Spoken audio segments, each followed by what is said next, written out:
Olá, meus amigos, minhas amigas, alunos da disciplina de Sistema de Apoio à Decisão, né, da professora Cleide, que eu estou substituindo temporariamente, ou talvez até o final do semestre, depende da recuperação dela, que nós estamos desejando que seja rápida e que fique normal outra vez.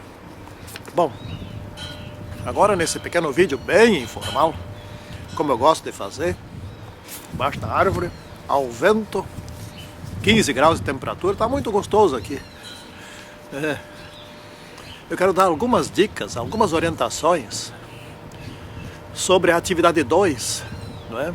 Que vale 10 pontos. Portanto, isso tem bastante valor, então não dá para ficar aí fazendo qualquer coisa, não é? Sabem que no currículo depois, as nossas notas, elas contam bastante, não é? Não esqueçam do currículo Lattes. É que hoje todo o nosso poder profissional depende do que nós podemos colocar no currículo. Bom, mas então eu vou explicar aqui.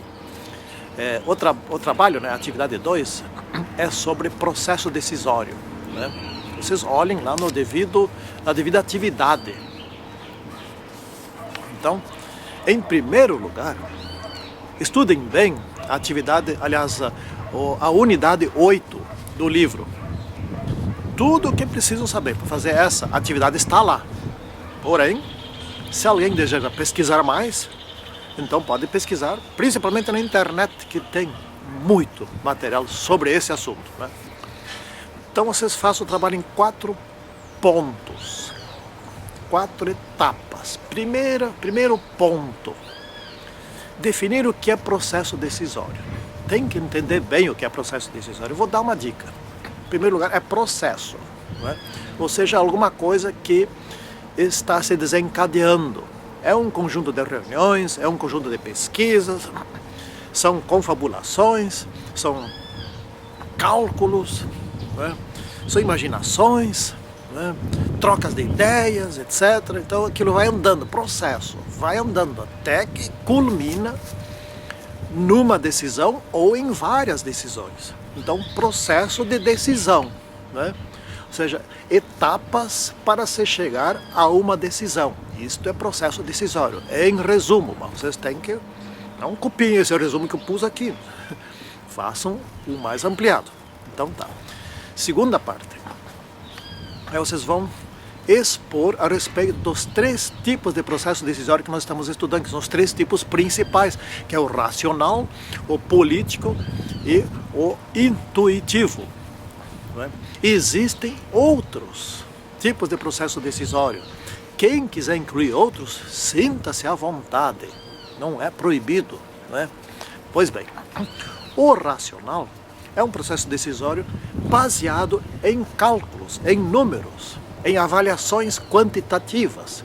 Por exemplo, vou comprar uma máquina para processar e fazer algum trabalho, uma máquina de usinagem, por exemplo. Bom, eu vou calcular quanto custa essa máquina, em quanto tempo ela vai se depreciar, quanto que ela vai render, quanto que ela vai produzir, se tem produção suficiente para ela. Ou seja, eu vou fazer um projeto onde farei muitos cálculos para ver se isto é viável. E aí eu vou concluir, vou decidir, essa máquina é viável ou não é viável. Então esse é um processo decisório racional, não é? Usa-se muito nas empresas, mas não é o único. Tem um outro tipo, que é o processo decisório político, que agora, por esses dias, nós estamos vendo bem em Brasília. Todos estão acostumados. O processo decisório político não significa que não utilize cálculos, e também não significa que não se utilize da intuição. Eles estão sempre entrelaçados, mas se sobressai, nesse caso, no processo político, os interesses de grupos, o interesse das pessoas, etc., que começam a conflitar uns com os outros, conflitar ou debater, ou articular, etc., para tomar essa ou aquela decisão, né? Vocês viram bem no caso da Dilma Rousseff, né? Muitas articulações, muitos debates, confrontos, reuniões, etc. Esse é o processo decisório político, tinha interesses em jogo, né? Então é assim que funciona. Né? Esses interesses podem ser autênticos, podem ser legítimos ou podem até não ser. Né? Isso eu não vou discutir aqui no caso da Dilma, mas pode ter, eu posso ter um interesse, por exemplo, lá pelas tantas que me favorece, mas que não é autêntico, que é uma coisa que eu estou querendo para mim ou para o meu grupo. Isso é político, mas também posso ter interesses genuínos, corretos, que são defendidos com base legal ou com boas intenções, né? Pode ser isso. Esse é o processo decisório político. E o intuitivo, que eu gosto muito, esse vem da experiência, vem do estudo, do conhecimento, da capacidade de insight, de ter ideias luminosas, ideias boas, não é? Então, por exemplo, acontece com frequência pequenos empresários, né, que têm uma ideia, começam uma pequena empresa e dá certo. Né? Eles não fizeram cálculos, às vezes faz cálculos, mas a decisão é tomada intuitivamente. Né? Eu acho que vai ser por aqui, ou eu tenho certeza que vai ser por aqui, eu vou fazer isso, etc. Né? Então, vem muito da experiência, certo? Então descrevam isso também, intuição. Intuição vem de tomar uma decisão da mente. Às vezes não tem cálculo nenhum, às vezes não, muito menos ação política, mas pode até ter. Dificilmente você vai ter na empresa, ou onde quer que seja, um processo decisório puro, racional puro, ou politicamente puro. Não tem influência nenhum nos outros, ou intuitivamente puro. Né? Não, isso é difícil. Bom, então daí vem a terceira parte, que é a aplicação desse assunto que você aprendeu. Aí você tem que relatar o caso de uma empresa. Pode ser da tua empresa. Como é que se tomou, por exemplo, uma decisão para ampliar a empresa, ou para criar a empresa, ou para fazer modificações na empresa, ou a decisão da campanha de Natal, ou da campanha de vendas da Páscoa, ou coisa desse tipo. Descreva um caso e procure explicar esse caso conforme essas três modalidades de tomar decisões, não é?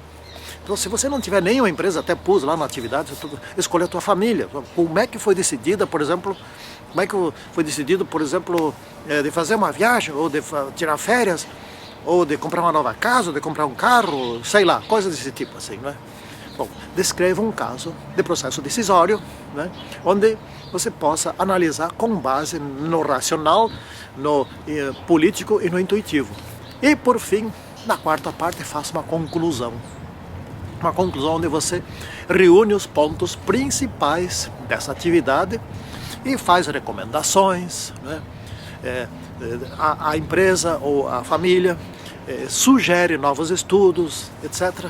Enfim, faz um arremate final daquilo que você estudou, um resumo com mais acrescentando algumas coisas importantes para o futuro, com recomendações, etc.